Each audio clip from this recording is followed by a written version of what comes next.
வருவாய் கோட்டாட்சியர் அலுவலகம் மற்றும் அரசு மருத்துவமனை கட்டணம் நில அதிகம் செய்யப்படும். 540 ஆணையர் அனுமதி கிடைத்துள்ளது.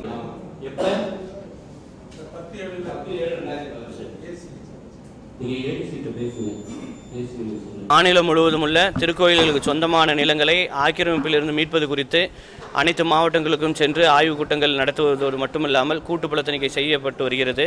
இதில் இந்த கரூர் மாவட்டத்தில் மாவட்ட ஆட்சித்தலைவர் அலுவலகத்தில் 4வது ஆய்வுக் கூட்டம். இந்த ஆய்வுக் கூட்டத்தில் போதுமான முன்னேற்றம் காணப்பட்டுள்ளது. எனில் சுமார் 1000 ஏக்கர் நிலங்களுக்கான ஆவணங்கள் முதல் முறையாக கண்டெடுக்கப்பட்டு அவற்றை பதிவுகளில் கொண்டு வரப்பட்டுள்ளது. சுமார் 1000 ஏக்கர் நிலங்களுக்கு மேல் அளவை செய்யப்பட உள்ளது. பல்வேறு பகுதிகளும் தொடர்ந்து மீட்கப்பட்டு வருகிறது. இந்த சொத்து மதிப்புகள் பல்லாயிரக்கணக்கான கோடி ரூபாய். ஏனெனில் பூமியின் அளவு விரிவடைய வாய்ப்பே இல்லை. மனிதன் மட்டும் பெருகி கொண்டே இருக்கிறான். இந்த தருணத்தில் சொத்துக்களை காப்பாற்ற இயலாவிடில் இனி எப்பொழுதும் காப்பாற்ற இயலாது. அதற்காக முனைப்போடு செயல்பட்டு வருகிறோம். கரூர் மாவட்டத்தில் தற்போது இந்த 2 மாத காலகட்டத்தில் போதுமான அளவு முன்னேற்றம் ஏற்பட்டுள்ளது. மீதம் ஆக்கிரமிப்பில் உள்ள அனைத்து நிலங்களும் கண்டிப்பாக திருக்கோயிலுடைய கட்டுப்பாட்டிற்குள் எந்தவிதமான பாகுபாட்டிற்கும் இடமின்றி கொண்டு வரப்படும். ஏற்கனவே சொன்னது போல தான் தமிழ்நாடு முழுவதும் சுமார் 5 லட்சம் ஏக்கர் நிலங்கள் திருக்கோயிலுக்கு சொந்தமாக உள்ளது.